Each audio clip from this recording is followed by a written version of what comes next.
Hi everyone, and welcome to this week's Crime and Punishment story. Now, this week is a compilation video of a couple of some of my older stories. Now, I'm sure you might have seen recently in one of my videos that I did state that I have got a lot of serious family issues going on at the moment, and I also have a lot of health problems myself. So at the moment, I have got quite a lot going on, which is making it quite difficult to be able to fit everything in.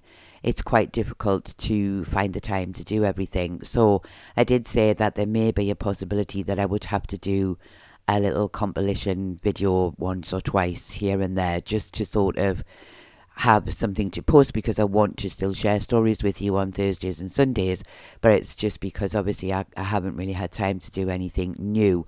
So this won't happen very often. It's hopefully only going to be a couple of times at most, but this is just a little intro video for this Crime and Punishment one, just to explain why it's like this and what I've done it for. So I hope you'll understand. I hope you will still enjoy the videos. You may find obviously that the writing style is very different because I've changed quite a lot since I first started doing the channel, and also you might find that the sound quality on some of the videos is not quite the same either, because I did use a very different microphone which used to create a bit of a whistle in the background. I don't know why. I think it was just something to do with the microphone itself. The quality wasn't very good. So I apologize for those things. I apologize for having to make a compilation video. I hope that you understand, and I hope that you will still enjoy these two stories. You may not even have heard them. They could be some of the old ones that you haven't seen. Anyway, hope you'll enjoy them, and I hope to be back to normal posting very, very soon. Hi everyone, and welcome to this week's Crime and Punishment story. Before we begin, can I just say, if you enjoy this story, please give it a like or a thumbs up, and please do subscribe to the channel if you would like to hear more stories like this one, or stories about the history of the Northeast. Please also feel free to share this video if you think others would enjoy it too. This is a somewhat shocking story of Patrick Forbes, who was found guilty of the murder of his wife Elizabeth in 1850 in Newcastle upon Tyne. The crime itself was a very gruesome one, to the point where I would rather not describe it in great detail, but I hope you will understand why after listening to the story. This is his story. There is virtually no information about Patrick's early life. Even his age is not completely known. It is estimated at the time of the crime that he is around 40 years old. He was born in Ireland and is a Roman Catholic. One article stated that previous to him leaving Ireland, he had worked as an under-butler for Lord Castle Stewart, but there are no details given as to why he left this employment, but this may well have been simply because of the potato famine, as it would have been around this time that many people left Ireland to go to America and the UK. The only other details I could find about him are a brief description of him being thick-set, round of the face, and that there is nothing very particular about his appearance. He is also described as being somewhat ill-tempered. He had lived in Newcastle for a few years before the crime was committed, and was usually employed as a labourer.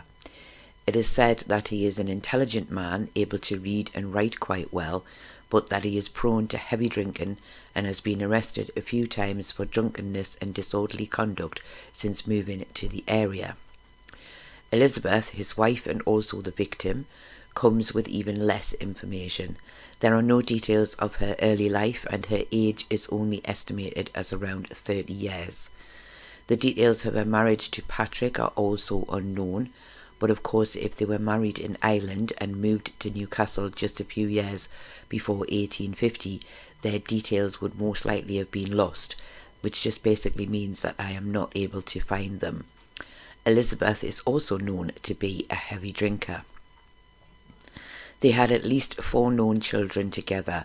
The 2 older children, a boy of around 15 years of age and a girl of around 16 years of age, were witnesses at the trial. The younger children are mentioned as a girl of around 4 years of age and a boy of around 7 years of age, but all their ages do vary in different newspaper reports. They lived together with their children in a 2-roomed tenement in Newcastle in a place known as Clogger's Entry. This is in the area of a place called The Side. They lived on the 4th floor of the building, and a Mrs. Dees lived on the 2nd floor. She was well known to the family, and their oldest daughter often spent time in her home. In the weeks leading up to the murder, Patrick had been out of work, but he had just recently got himself a job, and he had worked for 1 week and had received a wage of 10 shillings and sixpence. He had given his wife 9 shillings for housekeeping, and he had kept a small amount back which he had planned to use to buy some leather to repair the children's shoes. Elizabeth had gone out on the morning of the murder with the intention of buying food, but instead she ended up in one of the local public houses with another neighbour by the name of Mrs. Wheatley. Mrs. Dees had called on Patrick in the afternoon and told him that he was wanted at one of the public houses. He had firstly said that he would not go, but then he changed his mind. Here he found his wife spending his wages on alcohol. For whatever reason, he then also decided to stop at the pub and began drinking rum. Elizabeth left before him and headed back to their home. There are some reports which state that they left together, but most say that she had left first. When he arrived home a short while later, it is said that he found his wife passed out on the passage stairs. His daughter claimed that he actually tripped over her. He went for his neighbours, Mrs. Dees and Mrs. Wheatley, and asked them to help him carry her inside, which they did, and he then placed her onto their bed. It was said that while carrying Elizabeth up the stairs, she had hit her head against the doorframe, but the neighbours did not feel that she'd been harmed by this, and Patrick certainly hadn't been bothered by it, but of course he wasn't exactly sober, so might not have really noticed. Mrs. Dees and Mrs. Wheatley both left, leaving the couple to sleep off their drinking session. The following are witness reports about the few hours leading up to the murder. The older daughter and the younger children were with Mrs. Dees in her home, and the older daughter claimed that she had gone into her parents' room twice to get bread for the younger children. At no time did she notice anything was wrong. She thought they were both just asleep. She did say she had noticed a wet patch near the bed at one point, but just assumed that her father had been sick. The room was only lit by the firelight, so it would have been quite hard to notice if the wet patch had been blood or something else. Mrs. Dees said she had gone upstairs with the oldest daughter once, but she said she was unable to see into the room from where she was standing on the outer stairs, but she did not hear any arguments, so she also assumed the couple was still asleep. Patrick and Elizabeth's son had returned home from work to get his tea, but on entering the door and seeing his parents both laying on the bed in what he thought was a drunken state, he decided not to stay and he left again immediately, not returning until much later that night. When he returned the second time, it was around 10 p.m, and then he went into the room and sat down beside the fire, where he said he was dozing on and off. He did not notice anything wrong and again assumed his parents were both still asleep. He said his father had woken at one point and told him to go to bed in the other room, which he had done. Sometime after 1 a.m, the son claimed to hear his father shouting, "Wake up, Betty," and then he shouted for him to run down for Mrs. Dees and told him his mother was dead. Mrs. Dees said it was the daughter who came to wake her, telling her that they were needed upstairs as her brother had told her that their mother was dead. They had all headed up to the rooms on the 4th floor, and as soon as she saw her mother, it is said that the daughter had cried out loudly, "Murder! He's murdered my mother!" and "Police!" It was stated in reports at the time that a passing policeman had heard her shouting and had rushed inside to see what was happening. It was quickly realised that Elizabeth was dead. There was said to be a great deal of blood on the floor near the bed and also around the lower part of her body, and that she appeared lifeless. The doctor was sent for, and after examining the body, he said it was his opinion that she had been murdered in the most horrific way. Patrick was then taken to Westgate Police Station, where he was arrested on suspicion of the murder of Elizabeth. The inquest was later held at the Bluebell Public House, close to where the crime had been committed. The coroner was Mr. Stoker. This may be Stoker, and Dr. Rain also gave evidence. The crime was truly shocking. It was stated that Elizabeth had died from horrendous internal wounds. They were a little unsure of what had been used to cause the wounds, but they felt it was most likely a poker. However, they also felt that some of the wounds could have been caused by a knife, and Patrick had knives in his possession when he was arrested. They said the weapon or weapons had been pushed inside her body, and if she had been awake at the time, they would have expected her to have screamed greatly, but it seemed she made little or no sound as she was in a deep alcoholic slumber. They said the wounds were enough to cause her to bleed to death. This method of murder was something none of them had seen before. They were quite aghast at how she had been killed. It was said she had little or no other wounds other than a small mark on her head and a small cut on one of her legs. They felt that the only person who could have committed this crime was her husband, Patrick. Several other witnesses gave evidence, including Mrs. Dees and Mrs. Whitley, who both told of what they had seen that night, which I have already mentioned.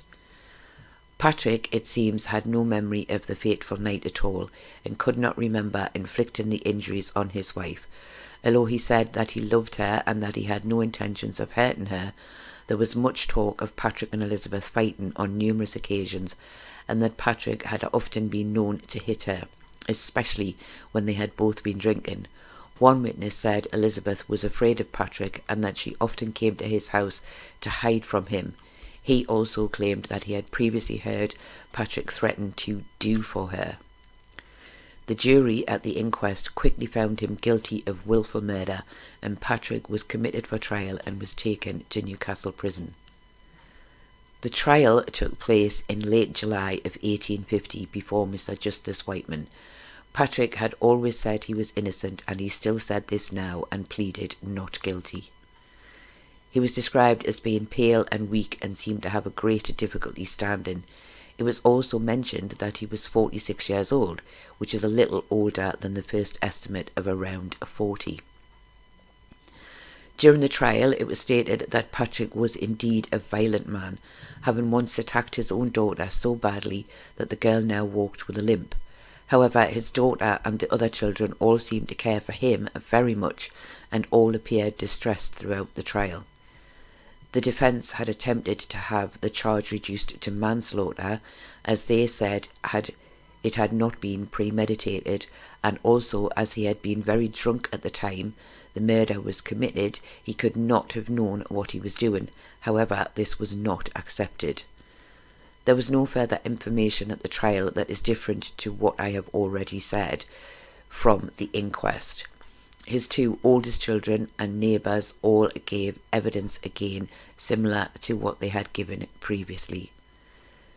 The jury retired for around 25 minutes, some reports say less and some say more, before returning with a verdict of guilty of willful murder. The judge then passed a sentence of death by hanging on Patrick Forbes, and that his remains would be buried within the grounds of Newcastle prison. Patrick then cried out, "Lift up my hands to heaven," and sank back down into his seat. He had to be carried out of the dock by the prison warders. On leaving, it is said he was seen by his children, who all rushed to his side. It was very distressing for all those who were present. The children were crying, and it was difficult to remove them from his side to be able to take Patrick back to the prison. After the trial, it was said that several of those who had been present then left the court to go to Clogger's Entry to view where the crime had been committed, like some kind of strange sightseeing tour. While in prison awaiting his fate, it was said that Patrick was quiet but also restless. He wrote a note stating that he loved his wife dearly and that he was very drunk on that night and could not remember committing the crime, but he did not think anyone else could have done it. He felt he had had a fair trial and was prepared to take the punishment he had been given. The night before his execution, his children had visited him. This again was said to have been another distressing scene. They arrived a little after 6 p.m. and it was said that they stayed almost until 10 p.m.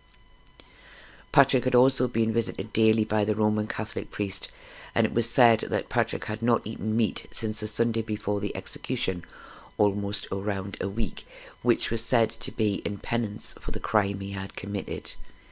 He had barely slept the night before the execution, and he had sobbed and moaned almost all night. It was even said that his cries and moans could be heard above the work to build the scaffold which was taking place outside. The execution date was August the 24th, 1850. Although this would be the first to take place at the prison and not in public on the town moor, as had previously been the case, this would still be in public outside of the prison walls. Crowds were expected to attend, and although some newspapers tried to discourage people going, it was estimated upwards of around 15,000 people were there to watch the sorry sight. It was also market day, and this greatly increased the number of people outside the prison. It is also said that one public house even charged people to sit inside at what they called the best seats to be able to watch in comfort. It seems these crowds caused a great disturbance at times, shouting and laughing as if they were attending some kind of party. Extra police had to be called in, and barricades had to be put in place near to the scaffold to stop people getting too close. It was said that public hangings in no way discouraged people from committing crimes. In fact, they were treated as some kind of day out. This is something I simply cannot understand, why anybody would want to go and watch a public hanging. Shortly before 8 a.m.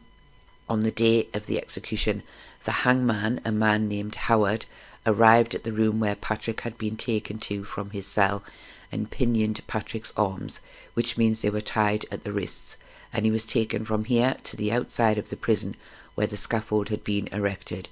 It was stated in several reports that a hole had been made in the walls surrounding the prison to give access to the outside to make it a shorter walk for all involved. Patrick was said to be walking with great difficulty and virtually had to be dragged by the prison warders. The prison chaplain told Patrick to walk onto the drop like a man. However, he was unable to do this and had to be placed there by the warders. After being positioned on the drop, the command was given and the bolt was removed, and Patrick fell. However, he did not fall correctly and seemed to go to one side and not downwards. There were cries from the crowds to pull him up. This was quickly done, and he then fell again. This time it is said his death was instant. After the body had been left for the required time of 1 hour, it was removed and he was buried in the prison grounds close to the body of Mark Sherwood, who had been hanged in 1844. Patrick Forbes had paid the ultimate price for living a life, it seems, surrounded by drunkenness and ill temper. His wife had paid the same price, but his poor children were left without a father or a mother. It is not known what happened to them after this time. I'm sure many of you have heard me mention the felon's plot in All Saints Cemetery, as this is where those who had been buried within Newcastle prison were reburied when the prison was demolished in 1925. Around 4 bodies were not found, and Patrick Forbes was one of those 4. It was stated that at a depth of 11 feet, no trace of either body or coffin was found. It is not known what happened to his body. However, I read an article about an exhibition which had taken place a few years ago about Newcastle prison, and the article stated that an exhibit of the alleged skin of a man executed in 1850 would be on display. There is no doubt that this man would have been Patrick Forbes. You do have to wonder how they would have some of his skin, if he indeed had been buried, as there would be no reason that I can see to remove any of his skin to keep. Was he secretly donated to medical science, and this is why there was no body to be found in his grave, but that the skin had been kept? Because, after all, I'm sure no one would have expected the prison to be demolished and the bodies to be dug back up and moved, so no one would know if some were not there. Let me know your thoughts on that in the comments. I hope you have enjoyed this story, although somewhat sad and tragic, especially for the children left behind, and I hope you understand why I did not go into great detail as to the way the murder was committed. If you have enjoyed this story, please do give it a thumbs up and please do subscribe to the channel if you'd like to hear more stories like this one. Thank you very much for watching, and I hope to see you again very soon. Hi everyone, and welcome to this week's Crime and Punishment story. Before we begin, can I just say, if you enjoy this story, please do give it a thumbs up, and please do subscribe to the channel if you'd like to hear more stories like this one or stories about the history of the Northeast, and please feel free to share this video if you think others would enjoy it too. One small part of this story is a little strange. I would love to know your thoughts, but we'll come to that at the end. Samuel George Emery was found guilty of the murder of Mary Ann Marshall, which happened in Tynemouth in July of 1894. Mary Ann was his girlfriend, and it seems his jealousy over unfounded rumours caused this romance to end in tragedy. This is his story. Samuel George Emery was born in Staffordshire in around 1874 to parents William and Betsy Ann. He had at least 6 known brothers and sisters, and his mother, Betsy Ann, had died in around June of 1881. His father, William, does not appear to have remarried, and he was a tile cutter according to the 1891 census, and Samuel was listed as having the same occupation. However, sometime later in 1891, he enlisted in the South Staffordshire Regiment when he was around 18 years old, and was sent to Tynemouth. Mary Ann Marshall was born in about 1876 in Newcastle upon Tyne to parents Robert and Barbara. Robert later married a lady by the name of Mary after Barbara died. Mary Ann had one known brother, and her father was an engine fitter, though it was later stated that he had also been an army man at some point in time. Mary was often known as Polly to her family and friends, but for the purpose of this story I will call her Mary Ann. In 1894, Mary Ann still lived at home with her parents in Cross Street in Tynemouth, and she is said to have a job as a maid. Her favourite place to spend her free time was at Holy Saviour's Church near the Broadway in Tynemouth. It was not the church she loved as such, but more that the church was a popular meeting place for courting couples, and it was here that Mary Ann had met Samuel Emery. They very quickly became a couple, and everything was happy between them. It is even said in some reports that they were engaged, and that had at one point attempted to marry, but Mary Ann was underage, and so Samuel had asked her father for permission to marry. He had refused. He later stated that this was not because he disliked Samuel, but because he felt he was not yet able to support a wife. The couple, however, remained together, and it can only be assumed that they were happy to wait until Mary Ann was a little older and able to marry without permission. On the wall surrounding the Holy Saviour's Church, a carving can still be seen today. This is a simple MM and a heart, which you can see on the screen at the moment. The MM is for Mary Marshall, and the heart is said to indicate the love she had for her sweetheart Samuel.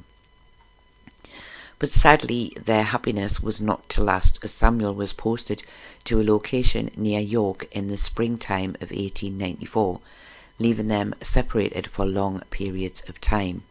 Of course, Mary Ann promised to be faithful to Samuel, and the couple wrote to each other on a regular basis. Their letters always talked of how much they loved each other. All seemed to be fine at first, but then Samuel began to receive anonymous letters telling him that Mary Ann was seeing other men while he was not with her. This prompted Samuel to write more frequently, again telling Mary Ann how much he loved her, but in one letter he also told her, "You had better keep yourself to yourself, because I will come to you when you least expect me."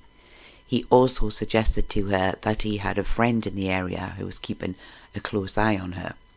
Of course, Mary Ann did not understand why he was saying this, and I have not found any evidence to suggest that she was seeing other men, so she no doubt could not see why Samuel was so concerned about what she was doing when he wasn't there. As is often the case with information from such a long time ago, it can be a little confusing and conflicting, and this next part is just that. Some articles state that Samuel left the York area without permission and travelled to Tynemouth, using the barracks as a place to sleep. However, other articles state he left without permission, but I think the first part is true, and the permission he lacked was to leave Tynemouth barracks in civilian clothes, which we will come to later. It was said that he travelled and arrived at Tynemouth on July the 21st, and although it was night time, he still went to see Mary Ann. She was no doubt surprised but pleased to see him. He visited again on the Sunday evening, and the couple went out for a walk to Holy Saviour's Church. It was stated that they seemed to be on very good terms. It was claimed that no arguments or even a crossword had passed between them, and it seemed that all was fine. However, this did not truly seem to be the case for Samuel. By Monday morning, it was said that he was acting somewhat strangely. He wished to leave the barracks in civilian clothes, but was told he could not do this. So he took the clothes that he had and threw them from a window to the outside of the barracks into some bushes. He then left in his uniform, heading straight to the bushes, where he changed into the civilian clothes that it was later stated he had actually stolen. For whatever reason, he decided it was not wise to be seen in these stolen clothes, so he went to a second-hand clothes store where he swapped them for a cheap suit, and he was also given £half as the clothes that he left were worth more than those that he took in their place. He then purchased a knife in Savile Street in North Shields, and in a somewhat sinister move, he asked the shop owner to make sure that the knife was nice and sharp. Next, he wrote a note to Mary Ann, asking her to meet him that night at the same place that they had been the night before, Holy Saviour's Church. This letter was delivered later that day. Back then, letters were very different to how they are today. You could write to someone in the morning asking them to tea that night, and they would get it in time to attend. Letters were used in very much the same way as we now use phones and text. But of course, there was not such a huge volume of mail being sent then, and a lot of the letters were local area post only. It would seem that Mary Ann's father was not keen on the idea of her going to meet Samuel that night, but she was determined to go. It was never really explained why her father did not want her to go. Was he concerned that something bad would happen? At around 7:45, the couple were walking near to the church. It was said that it was then that Samuel told Mary Ann that he was going to leave her for good. This upset her greatly, and she said to have flung her arms round his neck, begging him not to leave her, and this is when he picked his moment and stabbed her in the neck, not once, but twice.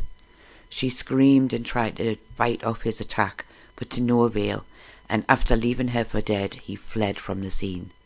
It was claimed that some people gave chase, but he was able to evade them, having threatened them with the same knife, causing most of them to give up the chase and let him go. The body of Mary Ann was taken inside the church, and this is where she was when the police and the doctor arrived some short time later. It was said that she died some 5 minutes after the attack had taken place. Mary Ann would have been around 17 years old at the time of her death. Some reports say that Samuel hid near the railway lines until it was dark. Whether this is true or not, almost all reports say that he was later to be found in the Crescent Tavern public house in North Shields. It was here that he was said to be talking about the now widely known murder with those in the pub, and that he also wrote a confession note while he was here. Samuel was arrested by Inspector Mackenzie close to the pub. He confessed to the stabbing of Mary Ann and asked if she was dead. He was told that yes, she was, to which he replied, "Thank God." He then asked to see her. He was told that he could see her the next day, to which he replied, "I would really like to see her dead." Whether he was actually allowed to see her after saying this is unclear. He gave no explanation as to why he had committed the crime. He did not mention the anonymous letters at the time of his arrest, and Samuel was then taken to Newcastle prison to await the inquest and the trial. At the inquest, which was held some short time after the murder, crowds had gathered outside, and on his arrival, Samuel had raised his cap to them all, which was seen as a little odd behaviour to many of the onlookers who had not seen anything like that happen before. The cause of death for Mary Ann was said to be knife wounds to the neck and extreme loss of blood. One witness claimed to have seen the couple on the fateful night. She claimed to have seen Samuel strike or stab Mary Ann at least twice, but she thought possibly also a third time. She has also said that she had seen the knife in his hand when he turned to leave. Samuel spoke of writing his confession note whilst in the public house before his arrest. He said he had given it to the landlady and told her not to open it until he had been gone for at least 5 minutes. The jury at the inquest very quickly returned a verdict of guilty of wilful murder against Samuel Emery, and he was committed for trial. The funeral of Mary Ann Marshall took place at Preston Cemetery in North Shields a short time after her death. The hearse left her home in Cross Street with one mourning coach following, containing her parents and several other family members. It was said to have actually passed Holy Saviour's Church, where she had been killed. The route to the cemetery was lined by hundreds of locals wishing to pay their respects to the poor young girl. It was a very distressing day. Her father was said to have looked at the coffin and just said, "Oh, my dear Polly." He is later said to have angrily stated that should Samuel escape the law, he would see to him himself. The photo that you can see on screen at the moment is the nearest location I can get to the grave of Mary Ann. Although there is no headstone, it is known to be roughly in this area. The trial in October of 1894 contains very much the same details that I have already discussed. There is not a great deal more to add. The reasons for committing the crime was still not mentioned. It seems the stories of the anonymous letters really did not come to light until some time later, and Samuel had stated that he would not give a reason for his crime. The prosecution said it was clear that Samuel had planned the deed, arranging clothes so that he would not be spotted in uniform, buying the knife and arranging to meet away from Mary Ann's home. There could be no claims of insanity or a moment of sudden madness. It was indeed all planned. The defence claimed it was clear that Samuel and Mary Ann had indeed loved each other, and that jealousy had somehow eaten away at Samuel until he could take no more and had simply lost his mind, a crime of passion. The jury were asked to view Samuel with a degree of sympathy and to show him mercy. The jury retired for only 7 minutes when they returned a verdict of guilty of wilful murder. The judge asked Samuel if he had anything to say as to why sentence should not be passed, to which he replied, "No, sir." With this, the judge then sentenced Samuel Emery to death by hanging, and that afterwards his remains would be buried within the walls of Newcastle Prison. In response to this, Samuel is said to have picked up his cap, smiled, and walked from the dock. The execution date was set for December the 11th, 1894. Due to his age, he was only around 20 years old at the time. A petition to commute the sentence to a prison term was started almost immediately. This was unsuccessful, and the Home Secretary very quickly refused to commute the sentence. It is not clear if Samuel was visited by any of his family in the days leading up to his execution, as I have not been able to find any details of this. It is to be hoped that they did, as they would surely have wanted to see their son, brother, one last time, no matter his crime. It is said, however, that he was visited twice a day by the prison chaplain, the Reverend Mr. Turnley, and that he had also attended chapel with the other prisoners. He was said to have been quiet and docile, spending his time reading and smoking. It was also stated that he had written to Mary Ann's father to ask his forgiveness for the crime. However, it was not stated what was said in this letter or if Mr. Marshall had actually replied. The execution took place in private with no press being allowed to attend. There was only the word of the prison warders after the event to describe the scene. It was said that the night before the execution, Samuel was restless and did not sleep well.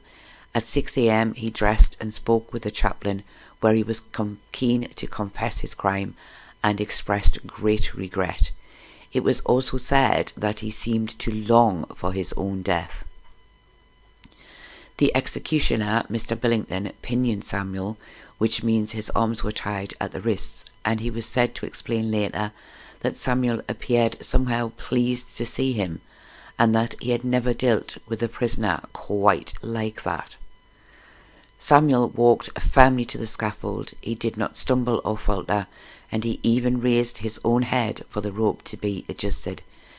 It is said that he died immediately at the stroke of 8 a.m.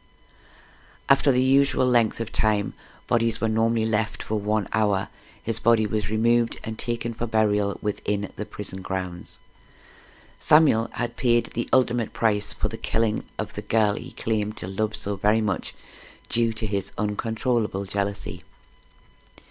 You may have heard me mention the felon's plot before. This was a secret area for a mass grave in All Saints Church in Newcastle Cemetery, which was used to rebury those prisoners whose bodies were removed from Newcastle Prison when it was demolished in 1925. Samuel Emery was to be one of those reburied in the plot, but he was one of the 4 bodies that was never found. Not even his coffin was found, and this was after digging down to a depth of around 11 feet. What happened to his body is not known. There is one other strange tale connected to this case that I feel I need to add. This concerns Mary Ann's father. It would seem that he wrote to the newspapers to express his gratitude to the Pearl Life Insurance, who had paid him on the death of his daughter. The copy of the letter that I have seen is not very clear, but I have tried to transcribe it as best I can. He stated that this insurance had not been taken out until the day of her death, and that he had not paid 1 penny into it, but that they had paid him in full, which he felt deserved recognition. He did not state how much the insurance was for. It certainly seemed strange to me that he should suddenly wish to insure his daughter just before she was killed, but perhaps this is just my suspicious nature. It made me wonder if he had known something bad was about to happen after Samuel had returned to visit. After all, the identity of the person who wrote the anonymous letters was never revealed. So did he feel Samuel would attack Mary because of those letters? I would love to know what you think about this. I hope you have enjoyed this very sad and tragic story. Please do let me know your thoughts in the comments below. If you have enjoyed it, please do give it a thumbs up, and do please subscribe to the channel if you would like to hear more stories like this one.